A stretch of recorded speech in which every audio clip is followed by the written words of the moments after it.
You're listening to the Marketing Funnel Show, episode number 81. Today's episode is for those of you who feel like marketing's a big old mystery and you want to know if non-marketing people can actually make a marketing funnel work. My client, Boz from ClientRobot.com, is a computer programming whiz, which is the opposite of a marketer, right? A computer programming whiz turned entrepreneur who is sharing his journey into creating marketing funnels for his business. Welcome to the Marketing Funnel Show. I'm your host, Michelle Evans, and this is the podcast for coaches, experts, and online business owners to learn how to go from simply surviving to sold out using the power of marketing funnels. All right, let's jump into today's show. Well, hello there, and welcome back to another great week. Thank you for tuning in to the Marketing Funnel Show and letting this be a part of your week. It really means the world to me to know that you let this show into your iTunes or wherever you listen to podcasts so that we can share stories, advice, insights, and more. And today, I'm really thrilled to bring you an interview with my client, Boz, who lives in the UK and runs a company called ClientRobot.com. What I loved about working with Boz is that he's the opposite of a marketer, but he knew that he needed a marketing system to attract, engage, and convert his audience into buyers, which is why we started working together on his first marketing funnel. Boz has been in business since 2007 when he originally started as a software developer after leaving a really successful corporate job. He thought the entrepreneurial road would be much more fulfilling and exciting. Little did he know that the entrepreneurial road would require him to not only be great at what he does, but become a business owner, a marketer, and to use his computer programming skills to grow into a business systems expert. Boz is going to share a lot about his School of Hard Knocks path to his current business focus and success as a profit-first professional. He loves people, small business, and systems. And using his lessons, insights, and skills that he gained during his own entrepreneurial journey, which has been 13 years, I guess, Boz now helps amazing people design simple systems to ensure their small business gives them the financial security they desire. I've seen and heard incredible client testimonials from Boz's work. So if you know someone who runs a small business that's really stressing them out, Boz is the person to turn to. He has a talent for taking overwhelming, crazy chaos and turning it into simplicity that turns into profit. I'll link to the Client Robot homepage on today's show notes, which you can find at themarketingfunnelshow.com/81. So let's go ahead and jump into the interview. All right, welcome. Well, Boz, why don't you just go ahead and tell us a bit about you and your business? So I help small business owners basically design like a little plan for their business. It comes all the way back from when I was a software developer, so I was all about systems, but now I help them just more generally, not just about their software, but about how they run their business themselves with a 12-week program that hopefully ends them with a position where their business is financially secure. Now, Boz, I know that you didn't just stumble into this offer. This offer is deeply rooted in your own business journey. So how long have you been in business? So I quit my day job in 2007. And that's when I was working as a software developer, and I thought, well, my managers love me, the owners of the business love me, my clients love me. And that's the important bit. My clients get on really, really well. So that means if I quit and start up on my own, then I'm going to do okay, aren't I? And you laugh now. You laugh now because you've been on this journey. So what actually happened? So I was all right for the first couple of years because the technology I was good at was in demand. But then when it quietened down, there was a little detour where I ended up me and some friends, we started our own company, and we took a load of money from investors, which we ended up spending £500,000 worth of someone else's money and had nothing to show for it. That taught me quite a valuable lesson about money, one which I've not fully learnt, but it's basically the investors shrugged off this £500,000 that they spent on us and said, "Oh, just don't worry about it. We give that much money to 20 people, and we only expect one of them to make a return." Wait, And what? exactly. And so I was like, this is an entirely different world. So that number, and I use that as an example when I'm talking to people about pricing now, because that number which you're giving out, which you think is the biggest number you've ever seen, it's like a grain of sand to someone else. So actually, you shouldn't be scared of raising your prices. But yeah, so I started. So we did this thing together with some friends. We spent all this money, and then I went back to working on my own. But I thought, right, I enjoyed working with my friends, so I've got a team together working with me, and that's kind of when all my problems started, because I ended up spending more money than I was making, really. Because you built a team out to because you enjoyed working with other people, but also you were trying to like build a company, right? Yeah, I wanted to become like the next. Well, not. I didn't want to be massive or anything like that, but I wanted to have something that was sustainable, that wouldn't require me to do all the work all the time, and meant I could just concentrate on the bits that I enjoyed. And what that actually, I basically got it completely the wrong way around. So I had to come up with a way of managing the team so that we could hand the work out and make sure that it was done to a high enough quality. So I ended up doing lots of project manager type things where I was putting systems in so that, I don't know, if software developers have a slightly different way of thinking about things to other people. So you have to translate stuff from English into technical and then translate it back from technical into English when you're talking to the clients. So I had to put systems in place for them. And then I also had, because I was paying their wages, I had to start getting bigger clients for myself, bigger and better projects. So I went on this journey about learning about sales processes and things like that. And I was reading all this stuff about how you need to have stages and objection handling. And I put in a CRM system because that's what you're supposed to do. And it didn't work for me at all until I had this like revelation where I suddenly realized that it wasn't the process that was wrong, it was the way I was approaching it. So I was approaching it with this mindset of, how can I get this person to say yes and buy my stuff because I'm amazing, and buy my stuff. And that was entirely the wrong way around. So I sat down and thought about it, and the clients that I really enjoyed working with, they were the ones where we had that quite a close relationship. We had a bit of trust between us. And so when they asked for something and I pushed back on it, they knew that I was doing it because I understood their business and I was doing it for the right reasons. So I started trying to switch my sales process around so that I was asking myself, will we work well together in the future? And if I didn't think that, I was basically doing the objection handling bit up front and saying to them, and with yourself, right? Like, yeah. Are you a good fit for me? Am I a good fit for you? Right? Yeah, absolutely. And I was saying to them things like, oh, if you're wanting this bit of software, you could buy something off the shelf and it'll do 80% of what you want. Or you could go to India and get someone to build it for a third the price I would charge you. And by putting those barriers in front of them, obviously a lot of people that were coming through went somewhere else. But the ones that stayed, I ended up charging them 10 times what my average price was before, and they didn't even blink an eye at it because they'd already persuaded themselves. And this was like a revelation. It's like, actually, sales isn't that sleazy stuff that everyone thinks about. It's actually just trying to figure out, am I going to work well with this person or not? And that's all I needed to do. And how do I bring value to this? Yeah, and absolutely. I know it took you a few years. Like, obviously this is a journey that you've been on since 2007. So it's been a number of years.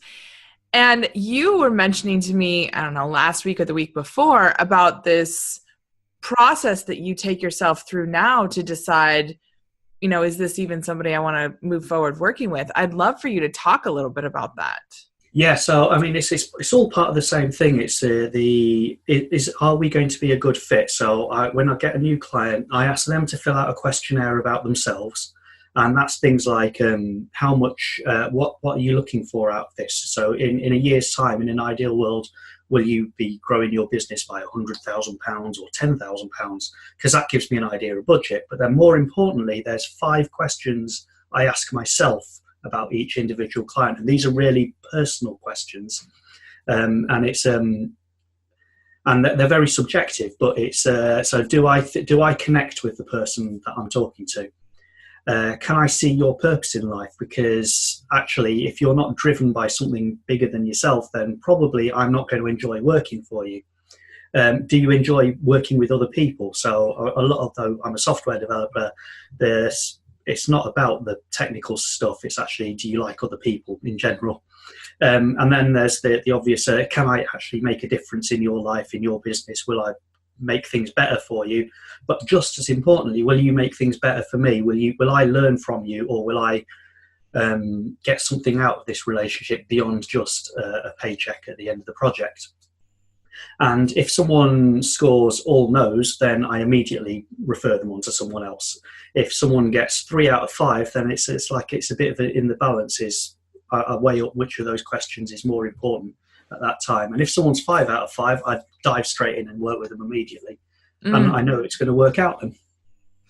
Yeah, and I've heard like Michael Port has a book called Book Yourself Solid, right? I read it a long time ago when I was doing coaching, and he talks about this velvet rope policy. And so this is like these questions, these 5 questions are like your velvet rope, right? And if you don't cross that velvet rope, then there's a big question mark of, should we even work together? Yeah, absolutely. And part of it works the other way as well, because if you're saying up front to people, I'm not really sure if I want to work with you, then you're making yourself more desirable just by the scarcity thing. Is like, yeah, well, what's wrong with me? Why don't you want to work with me?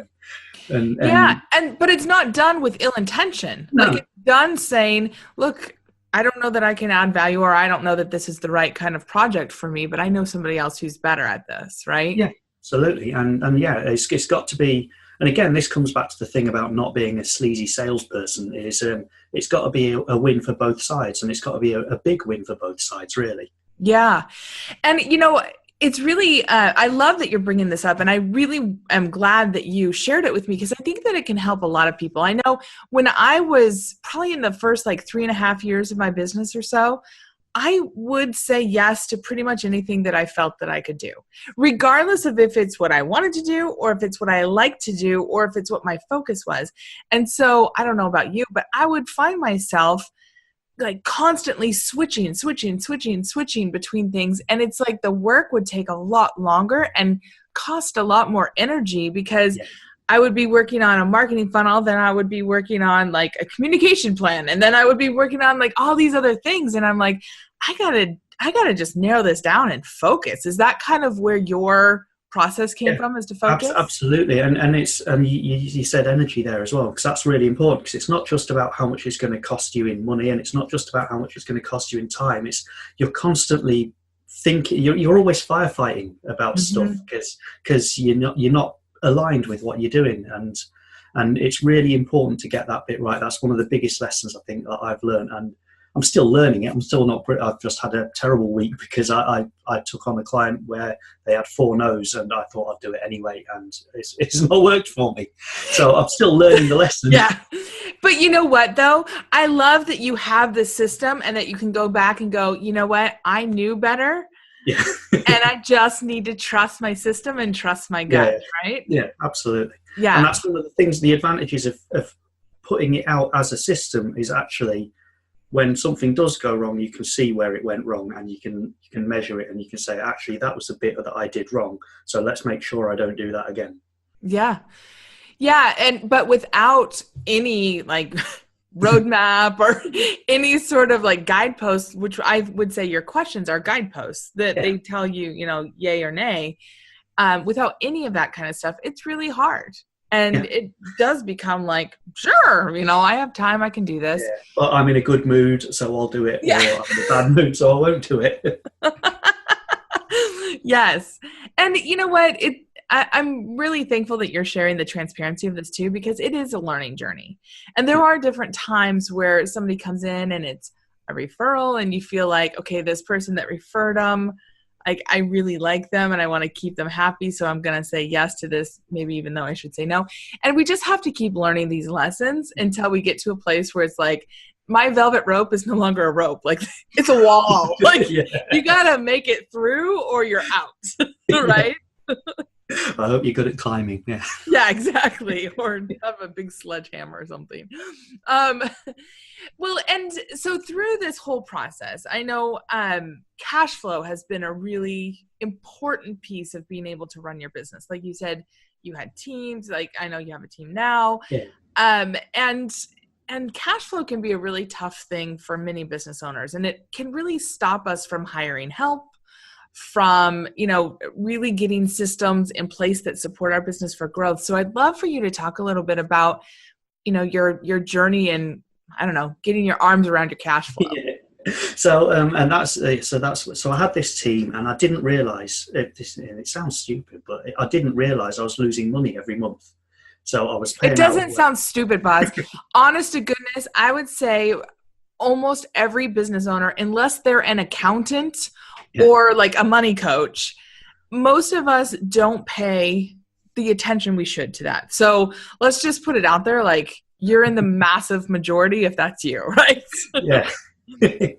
And so I was paying out all this money in wages. I was getting money back, and I was like, oh, so it doesn't quite add up, but I'll make it up next month. And it never did make up next month. And I knew there was a bit of a problem. It was like in the back of my head, but I wasn't sure what it was. So I went on Audible and I just started looking for business books about money, basically. And I found this one called Profit First by a guy called Mike Mikhailovitz. Downloaded it, started listening to it. He's really, really entertaining. I've not when you hear him do the audio book, he keeps on going off on little tangents, like when I was writing this, such and such happened, and that's why I put this in, and stuff like that. So all this stuff that isn't in the normal book, you get to hear him talk, and he's got a really nice, easy manner with the way he speaks.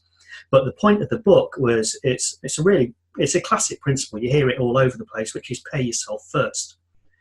So ultimately, your standard business accounting is sales minus expenses equals profit. Mathematically, if you switch it around, it's exactly the same, but sales minus profit equals expenses. Psychologically, it's completely different, because what you're doing is you're putting your expenses last and putting your profit first. And if you pay yourself first, firstly, you're making sure that you, as the most important person in the business, gets paid. You're also looking after your tax and all that kind of stuff as well, because you can't really avoid tax.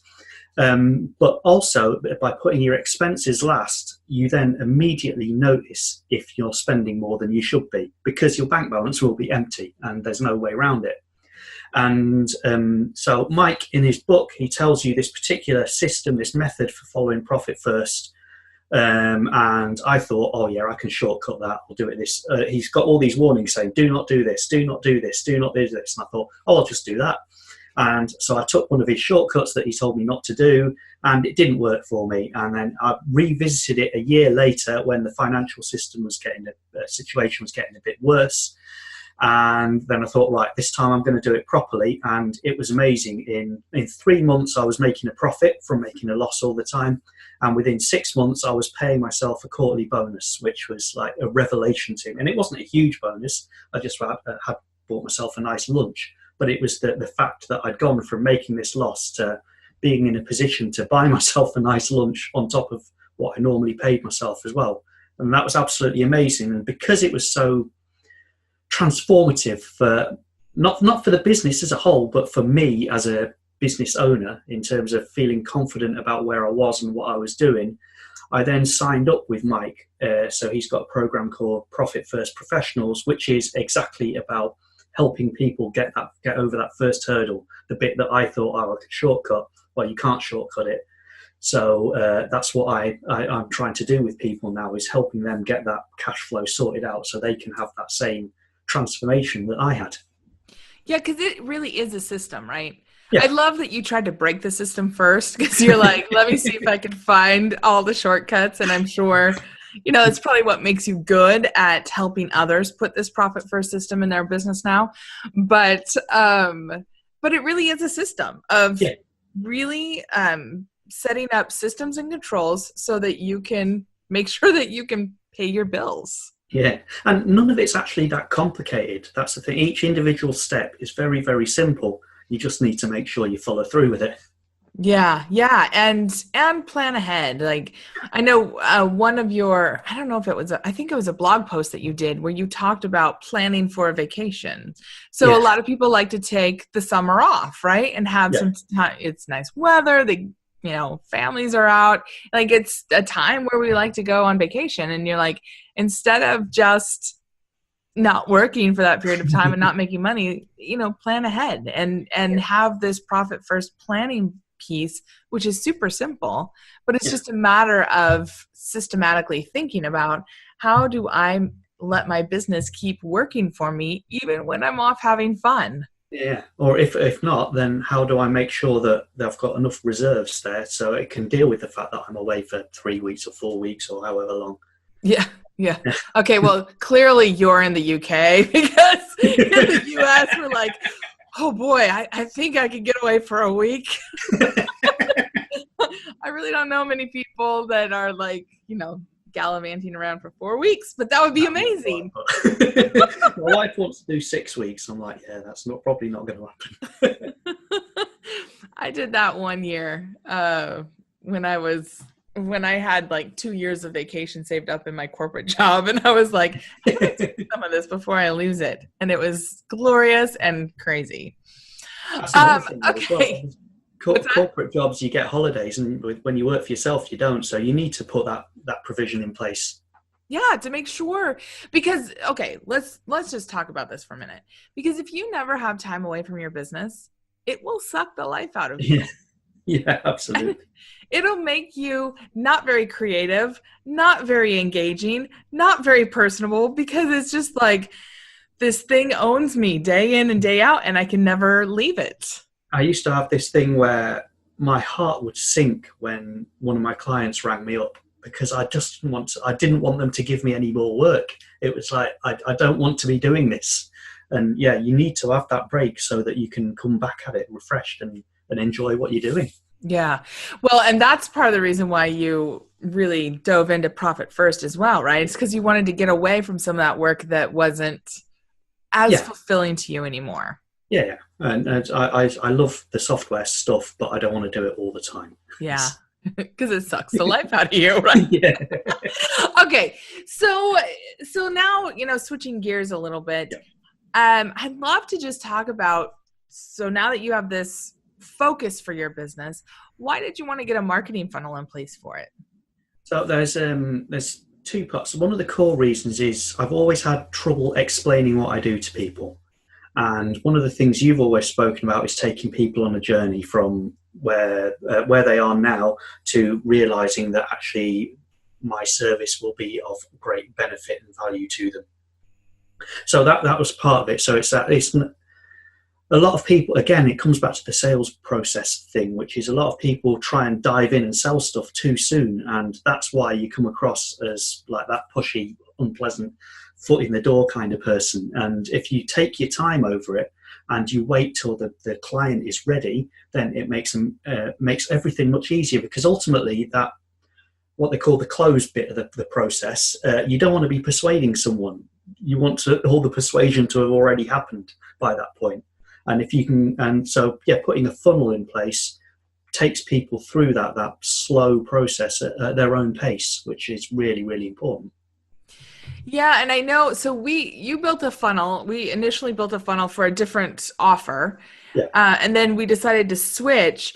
And I was shocked at how fast, like I was thrilled, to be honest, at how fast you were able to just lay this out, because you understood, okay, here's where they are and here's where I want to take them. And I know the journey I want to take them on. So I'd love for you to talk about, because the first time took a little bit longer, but the Yeah. second time, I swear you had this funnel in place in like a week and a half, or maybe less. I don't know. It seemed like overnight. I'm like, wait, what? You have a whole new funnel? Like, I love this. Well, part of it's yeah, because I'm a systems guy, so I think in terms of systems. So you told me what the system needs to do, and I basically built it. You ran off and did it. Yeah. It's and it was, yeah, it needs to start very gently and lead people in, but then end on an offer, and that's kind of, and that was kind of the thing. Part of it, the offer bit's really important as well, because people need to feel like they've got permission to get in touch. If you're leading them through really gently, then they quite often don't want to actually get in touch with you. Whereas if you say, "And now I'm ready for you," then they'll get in contact, which is something I'd never even thought of before, which is quite a revelation again.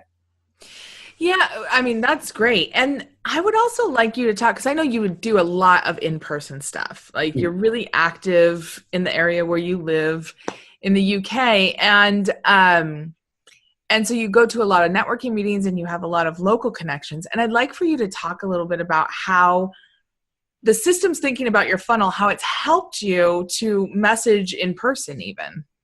So it's again, I'm thinking. I used to. You talk about the levels where someone's at level 1 and they're ready to buy, and level 5 they don't even know anything at all. Mm-hmm. I was always, when I was in person networking, I kept on meeting people who knew they had a problem but weren't sure what the solution was, or were ready to choose they knew what solution they wanted and just wanted a supplier for it. And at both those stages, when I was talking to them face to face, I couldn't get my message across, because either they didn't understand what I was talking about because they weren't ready for it, or they'd already decided what the solution was going to be and mine wasn't a perfect fit for it. Whereas now when I talk about them, I'm talking about them before they even know that the solution exists. So I'm just talking about their problems, and then I've got this funnel that I can take them into. So it says, "Oh, don't worry about it. You can get this free download, and that'll teach you what you need to know, what your possible next steps are." And so it's that really nice, gentle thing. And I'm talking to them where they currently are, in words that they understand, which I wasn't doing before. I thought I was being quite plain and simple, but actually I was talking above their heads. And now I'm talking at the right level for them, and I can leave them with something that then gradually takes them through the rest of it. Yeah. And back to me when they're ready. And, I thank you for talking about that, because the whole levels thing, which is something that I teach my clients, and it's in Build Your Funnel Bootcamp. But basically, like, there's 5 levels of customer awareness. People who are at a level 5, they have no clue that there's even a problem. Like they don't even want to hear about it, right? And so it sounds to me like you've gone from maybe like level 2, level 1, where you're trying to talk about why your offer would help them, back down to level 4, where you're saying, "Tell me a little bit more about that problem." Yeah. Absolutely. And it comes down to tell me a little bit about why you're worried, why you're staying up at night. That's it. It's not. There's nothing technical there. It's I can't sleep at night because I'm worried about my business finance or whatever it is. So it's talking in really simple language that's hitting buttons that people have, that people are aware of. Yeah. Or I'm worried because my kids getting ready to go off to college and I'm not sure how we're going to fund it, or I want to take a vacation and I don't know how. Like, it's super simple, plain speak. And all roads can lead to what you do. Yeah. But you got to meet them there first, right? Yeah, absolutely. My favorite one is, because it happened to me, was the desperately answering emails on my phone while my child was in the school play and not paying attention to the school play because I was worried about that. And it's a horrible situation to be in. And so many of us have been in that situation, and it doesn't have to happen. But I have to talk about how it feels to be in that situation and not talk about how a system will fix it. Yeah, that's right. And again, so many of us who are experts, and we love what we do. Like, you love systems probably more than anyone I know, other than my husband, who is an engineer. Like, he's a systems engineer at Microsoft, and that's all he does is think about systems, right? And it would be easy for you to just say, "Okay, look, here's how we would fix it," right? And you could just like draw it out, or, sketch it on a piece of paper or whatever. But then people's eyes start glazing over and they're like, "I don't know what you're doing. Like, this just seems too hard," right? But when you meet and you're like, "Yeah, I've been there. Like, there was this time where my daughter was in the play and I'm frantically answering emails because a project's going sideways and my team members aren't there and, whatever. Yeah. And they're like, yeah, you get it. Yeah. Like, it might not be the exact same situation, but you've been there too. So how'd you get out of it? And it opens the door for a lot more real connection and conversation. Yeah. And it's the conversation. That's the thing, isn't it? Because that's what leads people through and gets them to trust you and trust that actually, because I've been there, I've got a solution that you might not be ready for it yet, but there is a way out. There is light at the end of the tunnel. Because you've been there and you're no longer there. Like, clearly you're not frantically on your phone, like texting as fast as you can. Well, not 100% of the time. I wouldn't say I'm perfect yet, but I'm getting better, and that's part of the thing as well. Because quite often as well, you meet these. I've met loads and loads of business coaches over the last 6 months or whatever, and they come across as like they fixed all their own problems and now they're going to fix yours, and that puts me off as well. Just as much, it's like, so I can't relate to you because everything's already perfect. If that makes sense. Yes, it does. It made me think of the Lego Movie song, Everything is Awesome. Yeah. It's like, we're not going to look at any other problems because everything's awesome. Yeah. I won't sing to you because that would be really painful. So just thinking back to your first funnel. So that one took us a little bit longer, right? Because you're learning the system and you're learning about how you want to talk about it. And there's just some things. What concerns did you have as you were building it or even before you started building a funnel? So one, I wasn't sure what I was doing. So obviously it was all kind of new to me, building all this stuff. The stuff I'd done before had been a waste of time because I'd read, you need to do this. And then I went off in one direction and then, and you need to do this. And I went off in a completely different direction. So it was nice to have some direction and strategy behind what I was doing.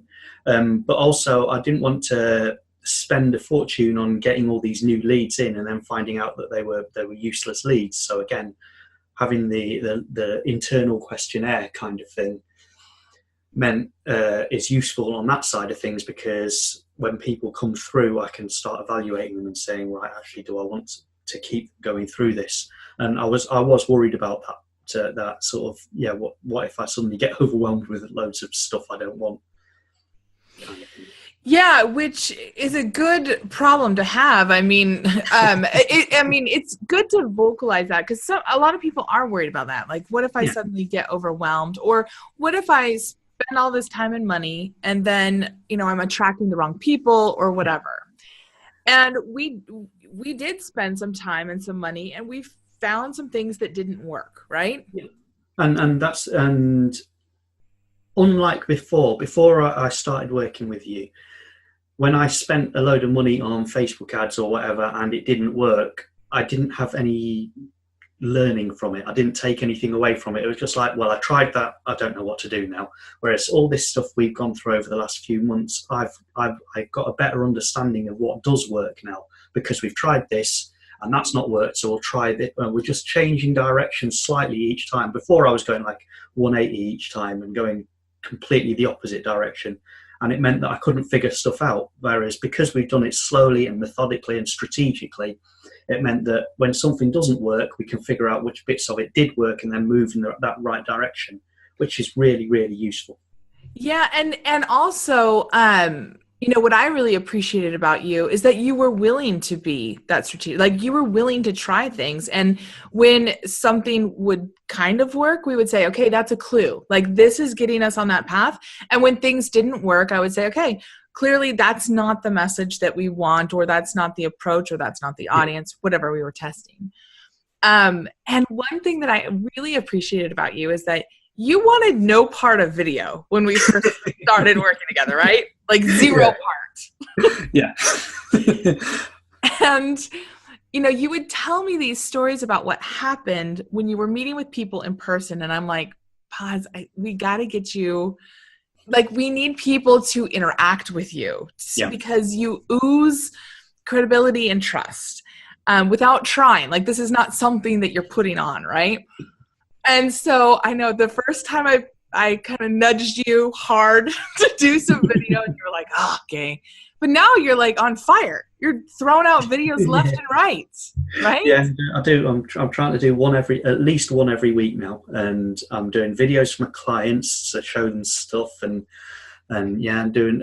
When we were doing the funnel, there were pages that I thought actually this needs a bit more impact, so I'm just going to record a video and put that in there, and yeah, so I'm getting better at it. You are, and it's authentic to you. Like I know people hate that word authenticity, but it's you showing up. You're not like following some script that I give you. It's you talking from the heart. And I think that that's part of what makes it work too. And you also started a podcast. Yeah. Just going, wow, suddenly you're throwing down videos and rolling out podcasts and all this kind of stuff. So what's the name of your podcast so people can So the podcast is called Don't Panic, the Really Small Business Show. And it's called Don't Panic because the same thing that everyone, or so many of us have been there, where we're just completely overwhelmed and we're like, actually, I'm just going to start looking at the jobs pages because I can't deal with this anymore. And actually, you don't need to panic. All you need to do is sit down and think about it and come up with a strategy to get out of there. And it's generally not hard, but when you're overwhelmed, you can't think of that strategy. Yeah, that is so true. And one thing that I really love is that you've taken the learnings from your funnel. So some of the things that didn't work and some of the things that we were getting clues that it was working, and you've put it into your show and you've put it into the content that you're creating, right? So that you are getting closer and closer to the message that you know that your audience wants. It's kind of, so I used to do a daily daily email. And now when I look back on them, I'm kind of embarrassed by them because they were all off in every single direction. Whereas everything I'm doing now is very, very focused. This is the message I want to get across. This is where we're going. This is what I can do for you. This is why you might want to speak to me. And they're all heading in the same direction. So thank you very much for that. It's made a massive difference. Well, and I mean, thank you for acknowledging, but it's been you too of being willing to stay on focused and on message.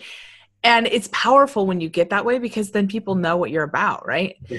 And look, I've done the random acts of marketing stuff too, where it's like, whatever pops up, I'm going to talk about. I've done that in my past too. I think almost every business does. But when you get focused and you say, okay, these are the things that I'm really talking about because these are the things that my audience really cares about. Yeah. It can help you just get on, like suddenly people say, oh, I know what Boz is all about. Like, this is what he's talking about. This is what he's offering. It's easy to recommend him or to send referrals your way now, right? Yeah, absolutely. And part of it, again, it comes down to that thing of being able to explain what it is I do in a way that makes sense to people. And then once I've got that figured out in my own head, then I can repeat the same thing out to other people so they can understand it easier as well. Yeah. So was your biggest aha in the funnel, was it really just staying focused on the problems and on the message? Yeah, no, actually. So because I'm a software developer, when I quit my day job, my dream was always to build a software as a service thing. So, and I was always inspired by Basecamp. I know the project management system. Mm-hmm. And part of that is because as a software developer, you don't have to talk to anyone. You just get people signing up and you make money every month. But actually, the thing that's really, really come out of this is, it's all about me. And I need to get out and talk to people and put myself out there. And there's no hiding behind a screen and texting people. Actually, it's all about the conversations I can have, which I was always scared to do before, but I'm not scared to do that now. And that's why I'm doing the videos and all that sort of thing. That's interesting. Do you know what shifted or why you're not scared anymore? No, it's just a part of you've been telling me all this time that I need to go out and speak to people, which is part of it. And part of it is, I can see that I can tie together what I do with the face-to-face networking, because I get a good response face-to-face networking, and I wasn't getting one online. I was like, I don't really see what's different. It's still my voice when I'm writing an email to someone. But actually, I think, maybe it is something about the way I carry myself or my actual physical voice rather than the way I write that makes the difference. I don't know, but that's, yeah, I'm going to make sure that I'm involved in a very personal way in all the stuff I do going forwards now. And I also wonder if it's just being clear instead of talking to like the big great unknown. You are really clear on the problems that you're talking about. And so it's really easy for you to like think about, because I always say, okay, tell me about a client who you did this with, or tell me about a situation where you were talking with somebody. Like, let's really ground it in a specific person. And I almost wonder if that helped you just have that clarity even more, because you're like, okay, absolutely. I loved this client. Yeah. And I think, yeah, that's part of it, again, and it's confidence and a mindset thing to some degree, because yeah, when I relate it, but when you make me relate it back to a particular client, I feel very confident about talking about it. If I'm talking in the general, then it's just the person I am. I'm not as confident about it, so that probably comes across in how I present myself. I think that's a huge aha. I know it's an aha I had for myself as well, which is why I have such a laser focus with clients and students. Like, who is a person that you've talked to this about? What, like, let's ground it in something real, because it made a huge difference for me too. So thank you for sharing that. Yeah. So now that you have this funnel in place, I'd love for you to talk about, because like you're contemplating things that you never would have done before. I'd love for you to talk about maybe your strategy for getting people to, engage with it now. So I'm still doing lots and lots of face-to-face stuff. But as I say, I talk to people about where they're at now, and then I bring them into the funnel. So I've been playing around with, like you suggested the other day, I actually set up the lead digits thing so people can text in. Nice. Yeah. And it's all, when I look back on it, every time I was talking to someone, I was doing that salesperson thing of going in too fast. So now I'm just going to let it go really, really slowly. I'm going to do a load of stuff. The stuff I'm doing online is much more, it's a bit softer. So it's like stuff that I'm just going to have stuff that you can just post out. There's like the little A to Z of money thing that I've been doing, and stuff like that. So it's just so that people can just get to know me at a slower rate at their own pace, rather than sort of diving in too quickly, which is what I was doing before. Yeah. Going straight from like, hi, nice to meet you, let's get married, to like, let's get to know each other, right? Yeah, absolutely. Yeah. I love it. And then also, you're going to be going on some local big shows, and like, there's a lot of stuff that you're doing too. Oh, yeah. So, again, and it's part of this idea that if, for me to come across right to other people, then they need to speak to me. So I'm going on local radio shows and local podcasts, and I'm going out contacting other people who do podcasts in similar areas, so I can get out there, because it's part of the way I speak is obviously something that's appealing to people. So I have to make use of it, really. Yeah, 100%. So if you were to talk to somebody who was like not in love with marketing. So I can't imagine somebody less in love with marketing than maybe a software developer. Yeah. But if you were to talk to somebody who really wanted to grow their business, and I mean, truly your desire to grow your business comes from wanting to help people. I know the client testimonials that you have, they're raving about you. They love you. So if you were to talk to them about building a funnel, and building a funnel in a way that's personalized, so it doesn't feel like you're just shoving them through a sales system, but that you're really developing this relationship with them, what would you, especially if they were considering working with me, what would you say to them? Well, if it was a software developer, it's really easy, which is actually, it's not airy-fairy, hand-wavy stuff. This is testable, measurable, scientific things that you're doing, because we're going to come up with a strategy, and we're going to hypothesize and see if it works, measure the results, and if it doesn't work, then we'll adjust the strategy accordingly. So for software developers, that's a win straight there. Yeah, there's no like, we're going to wave some magic wand and make fairy dust happen. Yeah. That's not what happens in funnels, to be honest. But for non-software developers, it's exactly that. It's it's the slowing down and taking people through that journey. And part of the reason that people will get put off from buying from you is because if you dive in too early, then you're going to put them off. It's going to get their backs up. And so this, by certainly the bits that the funnel that can be automated or that are taken out of your hands or whatever, it forces you to slow down. You can't dive in too early. You can't jump in and annoy someone. And because you've got a strategy, and it comes back to that whole thing right at the start, which is once you've got a strategy, once you've got a system in place, each individual step that you take is really, really easy. So you don't have to worry about it. You're not waking up in the morning going, what am I going to do? What am I going to do? You're waking up in the morning going, right, I've got these 3 things. These people are at this stage in the funnel, so I give them, I don't know, I email them this, or I send them a brochure, or I do whatever it is, but you know what's what follows, what step follows what step. So it's nice and easy for you, and it's nice and gentle for them. Nice. Now, I know people are probably thinking like, I'd love to know how you got your arms around your cash flow, how you started paying yourself a quarterly bonus and making a profit after, losing money. So if they wanted to come find out about Profit First and really to experience the funnel that you created on your own, like we worked together on the first one, but this one you did all on your own. I'd love for you to tell them where they can get that. Also, my website is clientrobot.com. And if you want a free copy of the core chapters of Profit First, I'm authorized to give that away, which is clientrobot.com/book download. Book download. And is book download all one word, or is there a dash between? It's hyphenated, but okay. Direct. I'll make sure to link to that in today's show notes. So if you're on the go, you can just go to your podcasting app and you can click on it.